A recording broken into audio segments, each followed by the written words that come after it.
What's happening, y'all? Welcome inside the Fantasy Stock Exchange. Bush coming at you solo today to break down wide receiver starts and sits for week 4 of fantasy football. This is where we break down every matchup, every game, every wide receiver cornerback matchup, all the game script related stuff, spreads, over-unders, all that kind of stuff.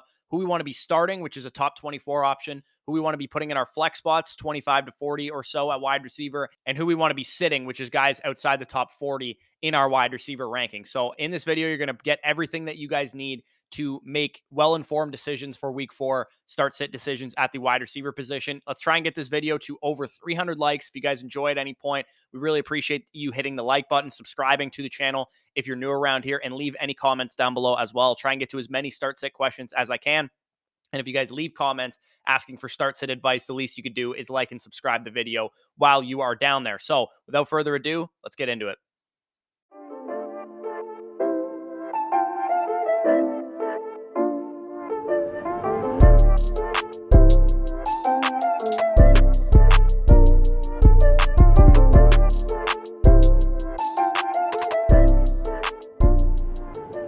Okay, so a little different thing with the matchup chart this week. We have 3 weeks of data now, so I'm going exclusively off of numbers from this year. And take them with a grain of salt. It's only a 3-week sample size, but CeeDee Lamb has the easiest matchup. DJ Moore with an easy matchup. Hopefully he can get back on track. Amon-Ra St. Brown. The Bengals wide receivers, we have Drake London with an easy matchup, Darnell Mooney, etc. And then some of the more difficult matchups are the Jaguars wide receivers. We have Juju and the Chiefs wide receivers.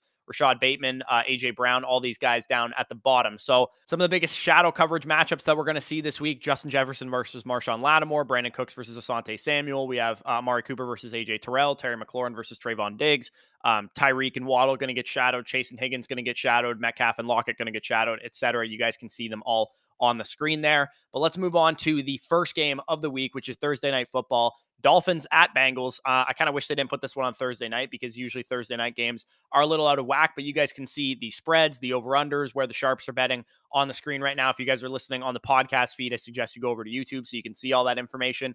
Basically, what we're doing in this game is starting everybody because we know the top 2 receivers, Chase and Higgins and Hill and Waddle, are studs. They're all in my top 12 this week. You can even low-end flex Tyler Boyd in this game, and I wouldn't blame you. Tua Tagovailoa is expected to play in this game, so no worries from the Dolphins wide receivers perspective. They're going to have their quarterback by all indications. As I talked about in the trade targets videos on the Bengals side of things, buy them all, right? Joe Burrow, Jamar Chase, T. Higgins, Joe Mixon, all these guys have a little bit of suppressed value right now. I expect this game to be the first of many where the Bengals start to look like the Super Bowl runners up that they were last year. Both teams play shadow coverage, as I kind of talked about already as well. The better corners will be on Jamar Chase with Xavier Howard and Tyreek Hill with Chidobe Awuzie. So I expect probably the number 2s in this game, T. Higgins and Jalen Waddle, to have the big performances, but either way, you're starting all of these guys. So moving on to the London game. So we have a London game this week. Make sure you guys set your lineups before you go to bed if you're on the West Coast, especially 9:30 a.m. Eastern time. Vikings at Saints. Saints are 2.5-point favorites. Technically, this is a home game for them. And isn't it fucking glorious when we have football from 9:30 a.m. to 11:30 p.m. here on the East Coast? We do have some big injury implications here because Jameis Winston has not practiced either Wednesday or Thursday, nor has Michael Thomas the last 2 days. So in this game, you're going to be starting Justin Jefferson. You're going to be starting Michael Thomas if he plays. You're going to start Chris Olave and Adam Thielen as flex options as well. In this game, Justin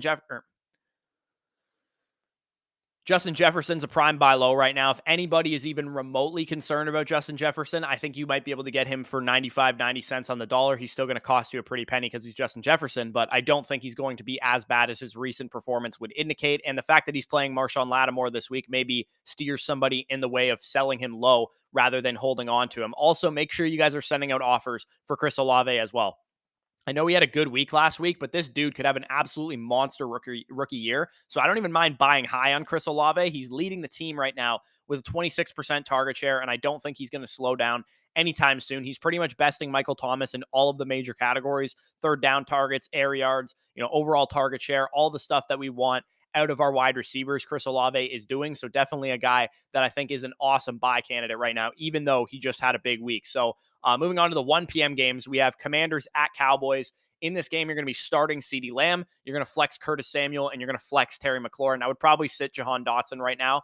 CeeDee Lamb's got a 26%, 34%, and 41% target share in each of his first 3 games. Now, hopefully, he doesn't drop all of these long touchdown passes like he did on Monday night, but I hope you guys bought this guy in week 1 or after week 1 because there was a huge overreaction with the Dak Prescott injury. Because I think with CeeDee Lamb, you're getting a solid wide receiver 2 for the time being. And once Dak Prescott comes back, I think that unlocks that wide receiver 1 upside, especially once Michael Gallup is back on the field, taking some attention and helping move the offense along for the Dallas Cowboys. This Washington wide receiver core is probably going to play out the same way every single week. I'm not even going to try and predict which guy goes off that week because I think 2 of them will probably have solid games. Maybe one of them has a monster game, and then the other one will disappoint. I think that's just how this Washington wide receiver core is going to work out.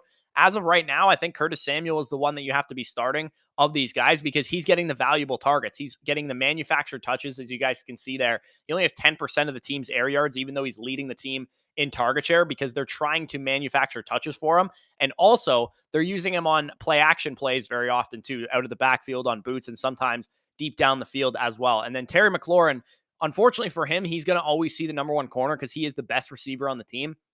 And this week, that means he's going to go up against Trayvon Diggs. So we could see a big game out of Curtis Samuel yet again. Also, potentially another big game out of Jahan Dotson, but we'll have to see. I'm still going to start Curtis Samuel, Terry McLaurin as flex options and probably sit Jahan Dotson outside of my top 40 wide receivers.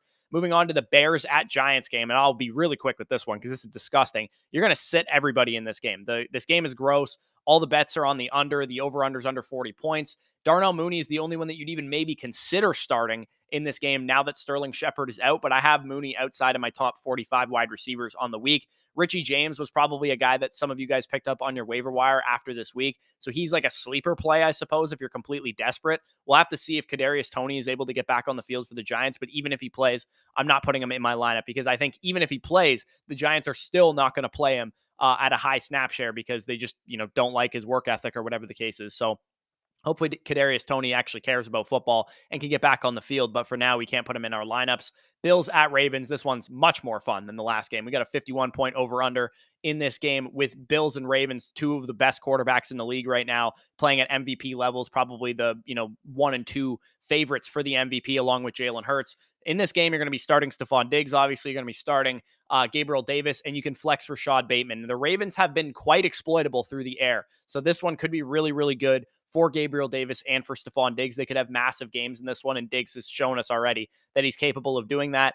Rashad Bateman on the other side of things is probably going to be like a boomer bust wide receiver 3 rest of the season. You guys, we've kind of outlined his usage already, but you guys can see he's only running about 75% of the team's routes on the season right now. He's getting targeted when he's been running routes, 22% targets per route run, 20% target share total, but he's more so a like high ADOT down the field type of guy, which is not really what I expected Rashad Bateman to be used like. He's kind of been, just put into the Marquise Brown role of old where Lamar Jackson uses him on these downfield plays and not overall as a target hog.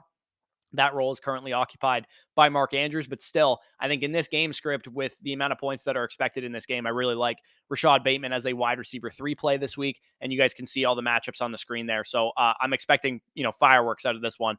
Browns at Falcons. We have the Falcons and Browns, very simple in this game, right? They each have one number 1 wide receiver, and then their tight ends are, involved as well. But Drake London and Amari Cooper, both guys are top 24 wide receivers for me on the week. Both guys have a 30% target share on the season. And I still think for Amari Cooper, you should probably be selling him high if you can, because this is kind of what Amari Cooper does. We've seen so many years of Amari Cooper being in the NFL now, 7-8 years.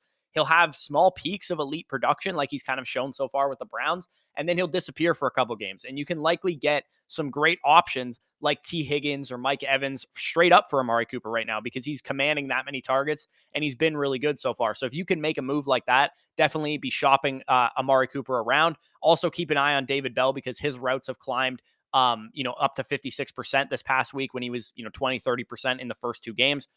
So definitely keep an eye on David Bell. If you're in a deeper league, maybe stash him at the end of your bench, but definitely somebody to keep an eye on. So moving on to the Chargers at Texans. In this game, you're going to be starting Mike Williams. You're going to be starting Keenan Allen if he plays, and you're going to be flexing Brandon Cooks. The Chargers team is kind of falling apart right now, which is definitely not ideal for Keenan Allen and for Mike Williams because their Pro Bowl left tackle, Rashawn Slater, is going to be out for the season, which is a huge blow to their offensive line. We already have their quarterback playing through injury, who's probably going to take even more hits now without his left tackle. Corey Linsley's back at practice, but he was dealing with an injury from last week's game. Keenan Allen is also practicing this week, so he was close to playing last week also, and I'm comfortable putting him in my lineup as long as he's out there as a top 30 option in that Curtis Samuel, Chris Olave range, but I'm not going to go crazy with Keenan Allen if I have a bunch of great options. But Mike Williams should be in for a top 15 type of week this week. Brandon Cooks on the other side of things is basically in the exact same situation that we have with DJ Moore, right? Davis Mills and the Texans offense isn't very good. Brandon Cooks has great market share numbers, but he just can't produce from a fantasy perspective. So this is probably like a high-end wide receiver 3 for the rest of the season just because his offense is so bad. He's getting wide receiver 2 usage, but the offense is anemic and they can't move the ball consistently. So Brandon Cook's a guy that you can throw into your lineup each and every week, but maybe if he has a big week, I might consider shopping him because I think this Texans offense is going to be a little bit inconsistent going forward. So moving on to the Jags and Eagles, this game, a lot more fun than we probably would have expected going into the season. Both of these offenses are really entertaining right now. In this game, you're going to be starting A.J. Brown. You're going to be starting Christian Kirk. I think you can flex Devontae Smith, and I would probably sit Zay Jones in this game. The Philadelphia Eagles have been hella stingy against wide receivers this year, holding the likes of Justin Jefferson and Terry McLaurin to really weak stat lines because of Darius Slay and James Bradbury on the outside. The only guy that's been able to produce against the Philadelphia Eagles was Amon-Ra St. Brown. So that's good news for Christian Kirk because he basically occupies the exact same role. So if anybody's scared of playing Christian Kirk this week against the Eagles, don't be. He's the slot receiver. He can definitely take advantage of Avonte Maddox over there. The Jaguars on the other side of things have also been sneakily very good against the pass. They've been, top 10 pretty much across the board against the pass this year, but this Eagles offense is on an absolute tear right now. The way Jalen Hurts is playing, the way A.J. Brown and Devontae Smith are playing in Dallas Goedert, I really don't care who their opponent is. This game is going to be really fun, and I'm definitely excited to watch this one on Sunday. Moving on to the Jets at Steelers. In this game, start Deontay Johnson and then flex either of the Jets wide receivers. I probably wouldn't get too cute and play George Pickens and Chase Claypool. Even though this is a good matchup, the Jets have been very bad against the pass. They are dead last in pass defense DVOA right now. I'm probably not going to mess around with those guys. We do expect Zach Wilson to be back this week, which is definitely going to be interesting to see how this dynamic plays out with the Jets offense, because we know what Joe Flacco has been for them. He's been a guy that's been, dropping back pretty much more than anybody else in the entire league right now. He's been targeting the running backs heavily. He's been targeting the tight ends heavily. And, Garrett Wilson and Elijah Moore haven't necessarily seen the type of target concentration that we expected out of those guys, specifically with Elijah Moore. And I think with Zach Wilson coming back on the field, I think we're going to see Elijah Moore get way more involved in this offense, who you can still buy for pennies right now. Definitely go out and send some offers for Elijah Moore. Use Allen Robinson. Use some of these guys that, maybe are not as exciting to go out and get Elijah Moore right now. He's operating as the number one in the offense, as you guys can see on the screen, and he gets his quarterback this week. Remember, I talked about it in the trade targets video 2 weeks ago, but Elijah Moore practiced as the number one receiver throughout all of training camp, all the preseason, with Zach Wilson as the quarterback. With Joe Flacco as the quarterback, Garrett Wilson was working with the second team, which makes sense why those guys had so much chemistry, and Elijah Moore has been suffering from, the current situation that they've been dealing with. So moving on to the Seahawks at Lions. In this game, Amon-Ra St. Brown, as long as he's healthy, you're starting him, and then flex DK Metcalf and Tyler Lockett. St. Brown was actually asked straight up if he would play on Sunday through his injury, and his response basically was, I don't know, I'm not sure, but man, oh man, if he can play. His primary matchup, Kobe Bryant with a C, has allowed 3.0 yards per route run to opposing slot receivers for against the Seahawks this year, 78% catch percentage as well. So basically, 3.0 yards per route run is basically how good Cooper Kupp was last year. So he's turning every slot receiver that he's played against into Cooper Kupp. So Amon-Ra could absolutely feast this week. Hopefully he's on the field. Hopefully he's 100% healthy. DK Metcalf is probably going to get the Jeff Okudah treatment, who basically shut out Justin Jefferson last week. I don't think it's necessarily going to be, avoid every wide receiver going up against Jeff Okudah until I kind of see it for a long-term period, but it could be a big game for Tyler Lockett opposite DK Metcalf against Amani Oruwariye. So if you're interested in, playing a DFS option, I think Tyler Lockett is definitely a great guy to go after this week. Titans at Colts. In this game, you're going to be starting Michael Pittman Jr. and low-end flexing Treylon Burks. So Treylon Burks is barely inside my wide receiver 40 range. I have him as my wide receiver 40 right now. He's right at that cutoff, and I talked about him on Wednesday as a guy I'm buying low right now because we saw what we needed to see out of Treylon Burks. The route participation, it's up to the wide receiver one on the team right now. And even though he didn't have a great week last week, he still leads the team in targets per route run. He still leads the team in target share right now, despite being a part-time player in weeks 1 and 2. So Treylon Burks, now that he's running most of the routes, I'm 100% on board with using Treylon Burks as, a wide receiver 3 flex option because I do think that's what his usage is dictating right now. And the Titans looked better last week also than they did in weeks past. And hopefully that can continue for Treylon Burks' sake. So moving on to the 4 p.m. games where we have the Cardinals at Panthers. In this game, you're going to be starting Hollywood Brown, who is coming off of a huge target game this past week, and you're going to be flexing DJ Moore. I know it's been awful for DJ Moore. I actually just traded him last week to one of my league mates. I traded away DJ Moore and Jahan Dotson for Alexander Madison and Chris Godwin. I'm liking that move so far, but with DJ Moore, I think we do have a pass defense that this Carolina Panthers offense can actually take advantage of. They have a tough schedule after this game, so if DJ Moore does have a solid outing this week, I would suggest that you sell him. But bottom 3 in pass defense, DVOA, and PFF coverage grade are the Arizona Cardinals. So there's a good chance that DJ Moore can get back on track this week. Definitely something to keep in mind. I probably would put him in your lineup as like a top 30 wide receiver, although he doesn't seem like he deserves to be in your lineup right now. Marquise Brown, like I said, was great last week. Hopefully this is the game that he can get into the end zone. Before DeAndre Hopkins comes back, we definitely want big time production out of Marquise Brown. Broncos at Raiders this week. Start Devontae Adams, Jerry Jeudy, and Cortland Sutton. I know Jerry Jeudy has been disappointing so far, but he should be 100% back from the injury that he suffered in week 2 because he was still somewhat limited in terms of snap share last week. And also make sure that you guys are shopping around Cortland Sutton. He always does well when Jerry Jeudy is out of the lineup. And once Jerry Jeudy is back, which will be this week, we've seen Cortland Sutton and Jerry Jeudy, flip-flop in terms of their target shares. When Jerry Jeudy's out, Cortland Sutton's like a 30% target share guy, but when Jerry Jeudy's in there, Jerry Jeudy usually out-targets him. So definitely make sure that you are shopping around Cortland Sutton. Maybe you go after like a Mike Evans or something like that.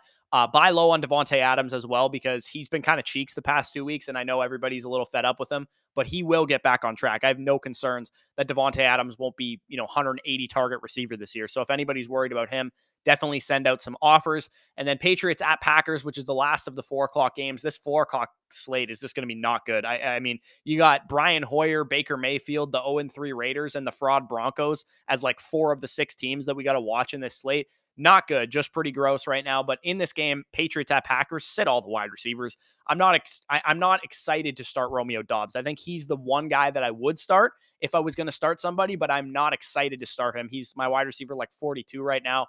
He's in flex consideration, but Christian Watson was practicing this week. We don't know if he's going to be back or not. And if he is back, we don't know what the dynamic between the routes will be between him, Alan Lazard, Romeo Doubs, and Randall Cobb. And Romeo Doubs, part of the only reason that he was on the field running routes last week is because Christian Watson was out of the lineup. So we really don't know how it's going to operate rest of season. But for now, I would say put Romeo Doubs on the bench if Christian Watson is going to play in this game. Sunday Night Football, which is Chiefs at Tampa Bay Buccaneers, rematch of Super Bowl 55. In this game, you're going to be starting Mike Evans. You're going to be low-end flexing Julio Jones if he plays, and low-end flexing Juju Smith-Schuster as well. This game has weather implications due to the hurricane. It might get moved to apparently Minnesota. If the Buccaneers Stadium is not, fit to play that game, they could definitely go to the Minnesota Vikings Stadium.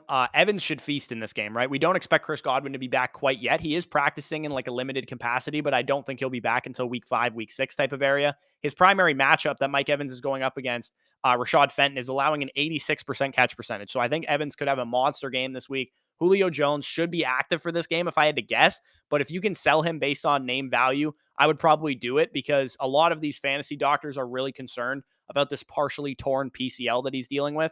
He's an older receiver. He's been dealing with injuries and he already has one so far. So if he has a big game or, you can just sell him before the game even happens because people are excited about Julio Jones, I would definitely do that if you can. And I'm going to sound like a broken record with Juju Smith-Schuster probably from now until the rest of the season because he has the same outlook every single week, right? The peripherals are good. The Chiefs are usually expected to score points. He's the number 1 receiver in terms of routes and targets, but he just stinks. He's just not that good of a receiver. He can still be solid on a week-by-week basis, but if he ever has, a 2-touchdown game or a game where he has a ton of targets, I would probably look to sell Juju Smith-Schuster based on name value, based on the fact that he plays for Kansas City. So definitely something to keep in mind there. We'll have to monitor that game going forward because, like I said, there is major concerns with regards to the hurricane that is going through Florida right now. Moving on to Monday Night Football, which is Rams at 49ers. In this game, you're going to be starting Cooper Kupp, obviously. You can start Deebo Samuel with confidence, flex Brandon Ayuk as well, and sit Allen Robinson. Now, Allen Robinson has been unbelievably mid so far this year. He has not been very good. This guy might just be washed, honestly. 12% target share, wide receiver 75 in points per game right now. It's bad. I'd move this guy if you guys can. If you can move him for Elijah Moore or Treylon Burks or maybe Allen Robinson plus a piece, gets you to Jerry Jeudy or something like that, definitely do it because Allen Robinson has not been good so far. Maybe you can, get somebody to buy into the fact that they might be thinking they're buying low on Allen Robinson because he's had a couple down weeks and he plays for the Rams or whatever. But I think it's more likely that Cooper Kupp just continues to dominate this target share and Allen Robinson is left over with scraps because he's just not looking like the same Allen Robinson from a couple of years ago. On the 49ers side of things, Deebo Samuel has also been kind of mid himself. So far, he's like the wide receiver 36 in points per game right now. His efficiency has come crashing down to earth from what we saw last year. Last year, he was like bar none the most efficient receiver and runner in the entire league. And I think better days are ahead for Deebo Samuel, but this was always the risk with him, right? When you bet on super efficient options like Deebo Samuel, this is always something that can happen where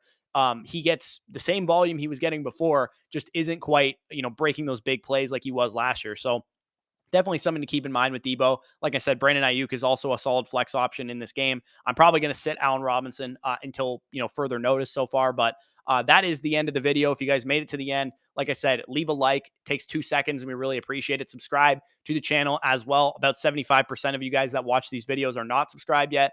Really doesn't cost you anything. I really appreciate if you go ahead and do that and leave a comment down below. Start sit questions, whatever, we will get to them. If you guys want access to our start sit rankings, you don't want to have to, wait for us to answer comments or whatever the case is, our start sit rankings are available either via Patreon, which is linked in the pinned comment and in the description down below, or with a Underdog sign up free as a bonus. So if you guys sign up on Underdog Fantasy using the promo code FSE, you'll get 100% back on whatever you put in. You can do a bunch of best ball resurrection tournaments, or you can, play some pick'ems or whatever the case is, do some battle royale drafts. You put in $20, you get in $40 on the site by using promo code FSE, and you'll also get our start sit rankings free for the rest of the season, as well as our Dynasty Rankings Manifesto free for the rest of the season, which we are doing a major update of right now. That update will be live about Saturday or so, so stay tuned for all that stuff. But with that being said, peace out, guys. We'll talk to you soon. Why you need the money?